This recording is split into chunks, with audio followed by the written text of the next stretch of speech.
একটা মালবেরি ফলের গাছ আর কাটিং করে দিয়েছিলাম, দেখুন অনেক বড় সড়ো গাছ। আর এই মালবেরি গাছ যত কাটিং করা হয় ততটা বেশি বেশি ফল হয়। আজকে কিন্তু বন্ধুরা সব ধরনের গাছের বিষয় জানবো এবং তাদের খুব শর্টে শর্টে দু একটা কথায় আমরা জানতে পারবো যে তাদের কিভাবে পরিচর্যা নেব। তা কাটিং করার পরে বেশ সুন্দর সুন্দর শৌখিন শৌখিন ডাল বেরিয়েছে। তারপরে দেখছি পিঁপড়ে মারা। আর পিঁপড়ে মারা মানে এতে সাদা পোকা হয়, মিলিবাগ। আর মিলিবাগের জন্য আপনারা তো জানেন একতারা, সিতারা, অ্যাডমায়ার যে কোনো ওষুধ নেবেন আর লিটারে 1 গ্রাম করে দেবেন তো দিলেই কিন্তু একদম ফ্রেশ হয়ে যাবে। আর একটা বলি, এটাতে ওষুধ দেওয়ার আগে এটা কিন্তু ভেঙে দেবেন। দেখুন এইভাবে যদি দেন তাহলে কিন্তু খুব সহজেই আপনি এই মিলিবাগের থেকে রক্ষা পাবেন, গাছকে সহজেই আবার সুন্দর করে নিতে পারবেন। তাহলে প্রথমত সমস্ত এগুলোকে কিন্তু তুলে ফেলে দেবো, ডোকাগুলোকে তুলে দিতে হবে। দেখুন রোগ না হলে আর কি ওষুধ দিতে হয়, তাহলে রোগ ভালো করতে গেলে এই কাজগুলো করতে হবে। প্রথমত এগুলো সব তুলে ফেলে দিলাম, এবারে ওষুধটা দেবো, ভালো কাজ হবে। এবারে দেখছি বৃষ্টি হচ্ছে অথচ গাছ ঝিমুচ্ছে। গাছটি নীল টগর ফুলের গাছ, ম্যান্ডিভিলা মৌটুস, নীল টগর, ফুরুস, বাইকালার এক্সোরা, সিজিয়াম, মালতী, মিউজিক্যাল নোট, স্কেল। একই দিনে সকল গাছ রোপণ করা হলো আর দেখছি ও ঝিম হচ্ছে। ব্যাপারটা কি বলুন তো? এই জায়গাটা সমস্যা আছে, এই উপরের মাটিটা স্তর পড়ে গিয়ে এর যে গুটি সেইটা কিন্তু চাপা পড়ে গেছে। ফলে কি হচ্ছে, সাইডের মাটি ভেজা থাকলেও গুটিতে জল প্রবেশ করছে না। সমস্যা হলে করবেন, সবার জন্য নয়, সব সময় এই কাজটা করবেন না। দেখুন এবারে আমি দেখতে চাই যে এর মাটিটা ঠিক কতটা নিচে। দেখতে পাচ্ছেন এই জায়গা পর্যন্ত গুটি শক্ত, তাহলে এবারে জল দিলে গুটিটা জল পাবে এবং গাছটা কিন্তু সুন্দর হয়ে যাবে। 1 মাসের বাচ্চা এরা, বেশি দিনের নয়। আর দেখছি লম্বা লম্বা ডগা বেরিয়ে বেশ বড় সড়ো হচ্ছে আর কি। তার মাঝে কাউকে কাউকে দেখছি একটা করে লম্বা স্টিক ডাল উঠতে শুরু হয়েছে। কেউ কেউ প্রচুর বৃদ্ধি পেয়েছে, আবার কেউ মাঝামাঝি অবস্থাতে, আর কেউ সঠিকভাবে চেষ্টা করছে। তো আপন খুশিতে বেড়ে উঠছে, আর কেউ বাড়বে বলে চিন্তা করছে, ভয় পাচ্ছে। এরা সবাই ভালো আছে, ভয় পেলে চলবে না। তাহলে কি প্রথম অবস্থাতে এটা কেটে দেব? 1 ফুট মতো রেখে, প্রথম গাছ 1 ফুটের না রেখে কিন্তু কাটা উচিত নয়। না, প্রথম অবস্থাতে একদমই এটা কাটবেন না। যতটা বৃদ্ধি পেতে চাইছে সেই বৃদ্ধিটা পেতে দেবেন। তো একবার এই কাণ্ডটাকে মোটা করে ফেলুন, আর তারপরে আপনি 1 ফুট রেখে যত ইচ্ছা ছোট করুন। কথার মানেটা ঠিক বোঝা গেল কি? প্রথমত বৃদ্ধি পেয়ে হয়ে যাবে একদম 6 ফিট পর্যন্ত, প্রবলেম নেই। একদম কেটে নামিয়ে দিন 1 ফুট পর্যন্ত। হ্যাঁ, এইভাবেই বোগেনভিলিয়া করলে একদম মনের মতো করতে পারেন। আপনি একটু বড়ও রাখতে পারেন, আপনার যদি পছন্দ 1 ফুটের ওপরে থাকে, 1.5 ফিট পর্যন্ত নিচুটা ক্লিয়ার চান, তাহলে কিন্তু আপনি 1.5 ফিটের মাথায় গিয়েও কাটতে পারেন। আর যদি চান ছোট থেকেই বল শেপ করবেন, তাহলে প্রথম কাটিংটা কিন্তু একেবারে প্রথম গাছ বৃদ্ধি করার পর করবেন। ফলে আপনি উপকার পাবেন যে এই কাণ্ডটা জাস্ট এই কাণ্ডের মতো মোটা হয়ে যাওয়া সম্ভব। হ্যাঁ, এই তো দেখুন না, মালবেরি গাছটাকে 10 ফিট গাছ থেকে, 8 থেকে 10 ফিট উচ্চতার গাছ থেকে মাত্র 1 হাত মানে 1.5 ফিটে নামিয়ে দিয়েছি। দেখতে পাচ্ছেন কাটিং করে দিয়েছি। আর কি হচ্ছে, গাছটা ছোটোর উপরেই থাকছে। অসুবিধা আছে কি? আর তাহলে কিন্তু গাছটা মনের মতো হতে থাকছে। তাহলে বোগেনভিলিয়া গাছের ক্ষেত্রে, এই গাছের ক্ষেত্রে আপনি ছোটই কাটুন, একটু বড়ই কাটুন, ঠিকঠাক মোটামুটি হয়ে যাবে। তো এই সরু সরু ডালের গাছগুলিকে আপনাকে বড় করে মজবুত করে নিতে গেলে প্রথম অবস্থায় বৃদ্ধি করে নিতে হবে। আর প্রথম অবস্থায় বৃদ্ধি করে নিলে তাহলে কি হবে, দারুণ হবে। তবে হ্যাঁ, যত কাটিং করতে পারবেন বোগেনভিলিয়ায় তত বেশি বেশি ফুল হবে। তাহলে প্রথমটা গাছকে বাড়িয়ে নিন আর গাছের লাইফটা ভালো হবে। আর গাছগুলো খুব কম সময়ে মনের মতো গড়ে উঠবে। কতদিন থেকে দেখছি আম গাছে একটাও মুকুল নেই, শুধু গাছ দিনের পর দিন সুন্দর হয়ে বৃদ্ধি হচ্ছে, রং ভালো আছে, আর একটাও কিন্তু তার মুকুল নেই। পাতা পুড়ে যাওয়ার ব্যাপার নেই, গাছের রং সব সময় যেন সুন্দর আছে, নতুন নতুন পাতার পর পাতা বেরোতেই আছে। আর মুকুল কবে হবে সেই চিন্তা আমরা করছি বারবার, যে আমাদের আম গাছে, লিচু গাছে মুকুল কবে হবে। আর বাড়িতে পেয়ারা গাছ রোপণ করেছি, সহজেই পেয়ারা হচ্ছে, কিন্তু আমের ক্ষেত্রে তা আমি একদম পাচ্ছি না। তো কদিনের মধ্যে বর্ষা পেয়ে যাচ্ছেন হাতে হাতে, আর বর্ষা শেষ মানেই একদম ভালো করে গাছের গোড়ায় কুপিয়ে দেবেন। অনেক দিন কোপাননি আপনি আপনার মাটির ফলের গাছের ক্ষেত্রে, টবের ক্ষেত্রে এটা হয় না। তো মাটিতে গাছ আছে সেজন্য আপনার ফুল আসে না।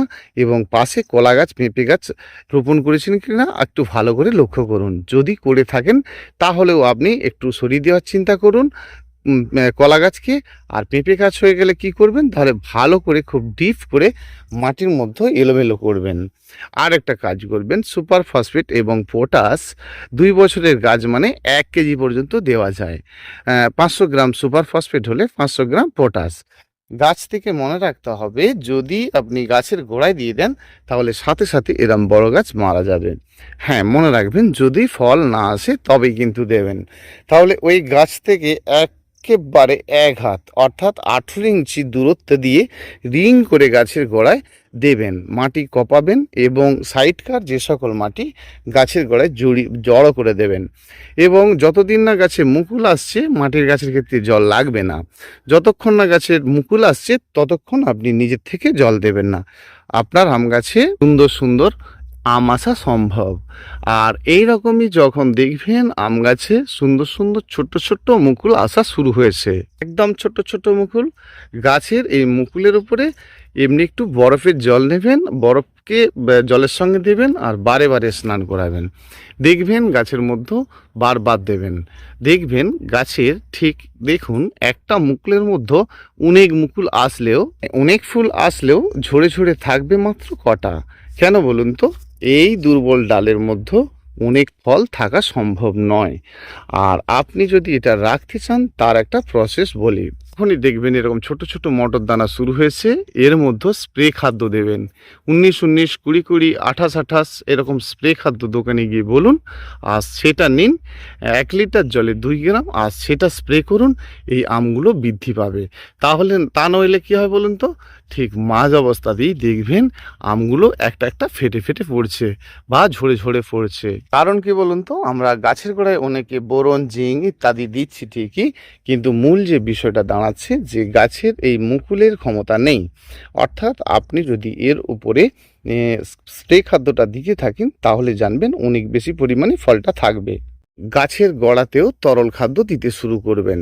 ঠিক আম গাছের মুকুলগুলো যখন এরকম অবস্থা থেকে ঠিক ছোট্ট ছোট্ট আমে পরিণত হবে, দেখবেন আপনার আম গাছে একদম আম গাছ ভর্তি আম হচ্ছে। আর সিজনাল আম যদি হয়ে থাকে তাহলে বর্ষার পরে অবশ্যই যেটা বললাম গাছের গোড়ায় মাটি জড়ো করবেন। আর তাতে দেখবেন অনেক বেশি বেশি পরিমাণে আপনি ফুল পেতে থাকবেন এবং গাছে ফল প্রচুর পরিমাণে পাবেন। বর্ষা শেষ, লিচু গাছে ফুল আসছে না, একবার মিস করলে আবার 365 দিন। তাহলে যখন মুকুল দেখছেন তখন অলরেডি 700 দিন প্লাস হয়ে গেছে। তাহলে আপনি বর্ষার শেষে অবশ্যই গাছের গোড়ায় লিচু, আম, জাম, জামরুল যে সকল ফলের গাছগুলো আপনার মাটির মধ্যে রয়েছে, টবের গাছের পরিচর্যা সম্বন্ধে আপনাদেরকে অলরেডি ভিডিও দেওয়া রয়েছে। আর যদি মাটির গাছের ক্ষেত্রে হয়ে থাকে অবশ্যই ভালো করে কুপিয়ে দেবেন। এবং গাছের যদি হেলদি রুট থাকে, ভালো শৌখিন গাছ হয়ে থাকে, তাহলে কিন্তু অবশ্যই গাছের গোড়াতে এই খাদ্যগুলো দেবেন। খাদ্য নয়, এটা ফুল আসার জন্য। তাহলে সুপার ফসফেট আর পটাশ দেবেন, অন্যথায় অন্য কিছু খোল, ডিএপি 10-26 এরকম কিচ্ছু দেবেন না। এই সময়ের জন্য ফুল আসার জন্য আপনাকে যেটি দিতে হবে সেটি সুপার ফসফেট, পটাশ। অন্যান্য ওটাও দিলেন, সাথে অন্য কোনো খাদ্য দিলেন, কাজের থেকে ক্ষতি বেশি হয়ে যাবে। আবার দেখবেন নতুন নতুন পাতা বেরোচ্ছে, লিচুর ফুল আসছে না, আম গাছে মুকুল আসছে না, মোসাম্বি গাছে ফুল আসছে না, সবারই একের পর এক সমস্যা দেখতে পাবেন। ঠিক আছে, এরকমই ভিডিও আবার ঠিক সময় মতো আমি কিন্তু আপনাদেরকে দেব। আজকে সব গাছের সম্বন্ধে জানবো। আর গোপনে লুকিয়ে থাকি পোকা, কোথায় যে ওদের বাড়ি কে জানে। সারা আকাশ জুড়ে ওদের বাড়ি, কোথায় ওদের বাড়ি, আর সারা পৃথিবী জুড়েই ওদের রাজ্য। আর টোটালটাই নিয়ে কিন্তু ওরা বসবাস করে। ঠিক সন্ধ্যা 6টা বাজছে, আপনার প্ল্যান্টের মধ্যে একদম ডিউটি দিতে ওরা হাজির। প্রথমে পরিদর্শন করবে কোন পাতাটা কচি, এর মধ্যে কোনটা ঠিক ঝাঁকর ঝোঁকর গাছ, কোন ফুল ফুটতে চায় আর কোন ফল ছোট্ট। আর এই সকল বিষয়গুলো ওই পোকাগুলো ঠিক সন্ধে 6টার পর খুঁজতে আসে। যদি দেখে আপনার গাছে ফুটেছে ফুল, পড়ে গেছে ফুলে ফুলে, সকল পাতা খুব শৌখিন, গাছের রংটি বেশ ভালো, একটাও পাতা ফ্রেশ নয় এটা নয়, সব পাতায় ফ্রেশ, কোনো পাতায় পোকা নেই। আর পোকাদের হিংসা হয়, বেশি ফুটেছে ফুল আর ওরা ফুটতে দেবে না, ফুল দেবে আপনার গাছটির ক্ষতি করে, ছিন্ন ছিন্ন করে আপনার গাছের পাতাগুলোকে কুচিয়ে কুচিয়ে খেয়ে চলে যাচ্ছে। আপনি কিছুই বুঝে উঠতে পারছেন না আপনার গাছের পাতা কে খেয়ে চলে যাচ্ছে। আর সন্ধে 6টার পরে এদেরকে আপনাকে ধরতে হবে। কোথায় খুঁজবেন? এই গাছের সাইডে সাইডে, বুনো জঙ্গলে, ছাদের বাগানের কোনো সাইডে সাইডে খুঁজে দেখছেন, পোকা দেখতে পাচ্ছেন না।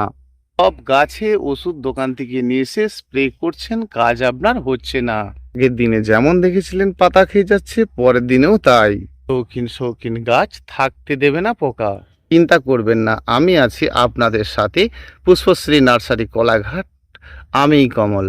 দেখুন বন্ধুরা, এই যে গাছের পাতাগুলো এভাবে খেয়ে যাচ্ছে, আপনি আশেপাশে খুঁজে দেখছেন, অনেক ধরনের নামি দামি ওষুধ দিচ্ছেন, কিচ্ছু হচ্ছে না। ওষুধের দোষ নয়, ওষুধটা স্প্রে করার দোষ।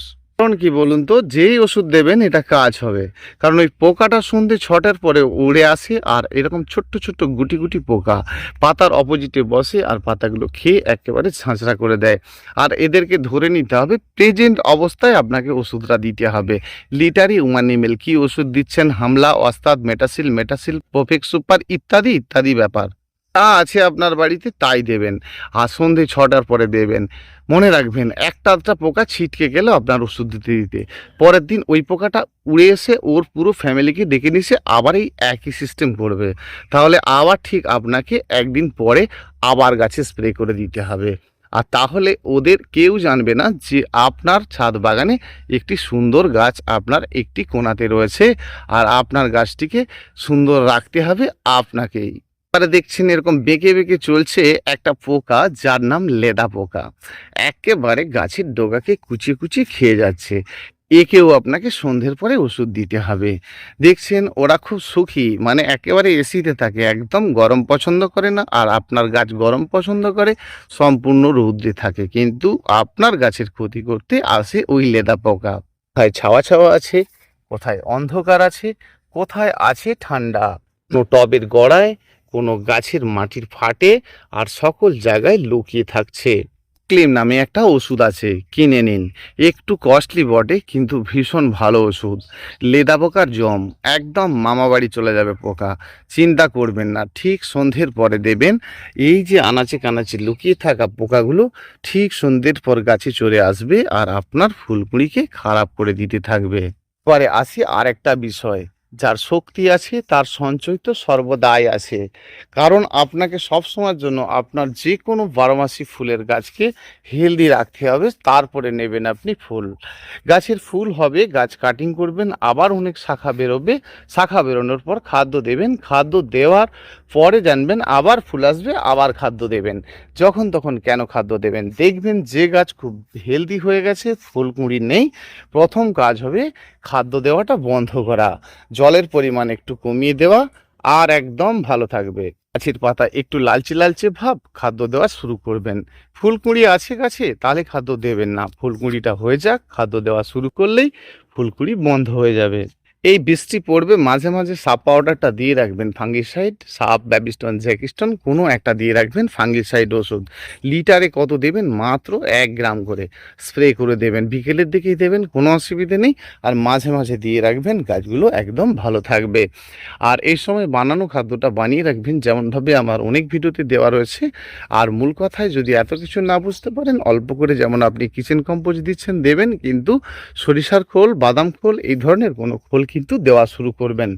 মনে রাখবেন 10 লিটার জলে মাত্র 100 গ্রাম খৈলের বেশি নয়, পরিমাণ কম থাকবে, বারে বারে দেবেন। আবারও বলি, বারে বারে বলি যে অতিরিক্ত গোড়ায় বৃষ্টি ফিষ্টি খেয়ে গেলে কি হবে, ড্যাম তৈরি হবে। আর এই সব ভুলগুলোকে ঠিক করতে হবে আপনাকে। মাঝে মাঝে আপনি চুনের জলটা দেবেন, ভীষণ ভালো কাজ পেয়ে যাবেন। আপনি ভাবতেও পারবেন না। 100 গ্রাম চুন 10 লিটার জলে মাঝে মধ্যেই গুলে গুলে দেবেন, আর গুলে সেটাকে সদ্য গাছের গোড়াতে দেবেন। প্রবলেম কিছু নেই, মাটির ফাঙ্গাস দূরে যাবে, গাছের পাতা সবুজ হবে, নূতন গাছের অম্বল মানে পাতা বেরোতে থাকবে, অম্বল অ্যাসিডিটি সকল কিছু দূরে যাবে। একদম ফ্রেশ কাজ করবে আপনার এই চুন। দিতে থাকুন, ধীরে ধীরে এর উপকারটা আপনারা নিজেরাই বুঝতে পারবেন। একদম ফ্রেশভাবে গাছ করতে পারবেন, আর প্রতিটি গাছকেই আপনি কখন সুন্দর করে ফেলছেন আপনি নিজেও ভাবতে পারবেন না। এই তো এত গরম গেছে, আমি আপনাকে কোনোদিন দেখিয়েছি গাছের পাতা সব পুড়ে যাচ্ছে, গাছের রং খারাপ হয়ে যাচ্ছে? একদম নেই। শুধু দেখিয়েছি গাছ সুন্দর সুন্দর, এদের ফুল হতে দিই না এই গরমে, কারণ এদের থেকে ডগাগুলো আমরা কেটে কেটে নিয়ে তো নতুনভাবে আবার চারা জন্ম দিই। আপনাদের ক্ষেত্রে থাকলে আপনারা ফুল দেখবেন, ফুল শেষ তারপরে কাটিং করবেন, আর ভীষণ ভালো কাজ হবে। বন্ধুরা, সন্ধে তো হয়েই গেল, আজ এইটুকুই। আবার আসছি আগামীকাল ঠিক এইভাবে। বর্ষার আগে কয়েকটা টিপস বললাম, আর এইভাবে করতে থাকুন, ভীষণ ভালো হবে, আর আপনাদের গাছ ভীষণ ভালো হবে। চ্যানেলটি যদি ভালো লেগে থাকে তাহলে অবশ্যই শেয়ার, সাবস্ক্রাইব, লাইক, কমেন্ট করবেন, আর ভীষণ ভালো থাকবেন বন্ধুরা, ভীষণ ভালো থাকবেন। আবার আসছি আগামীকাল। ধন্যবাদ। প্রয়োজন বোধ যদি মনে হয় তাহলে আপনারা একবার ফোন করে জেনেও নিতে পারেন। ফোন নাম্বার জেনে নিন 9609456194। অবশ্যই রাত্রি কথা বলবেন, তাহলে আপনাকে গাছ সংক্রান্ত বেশ কিছু বলে দিতে পারবো। ধন্যবাদ।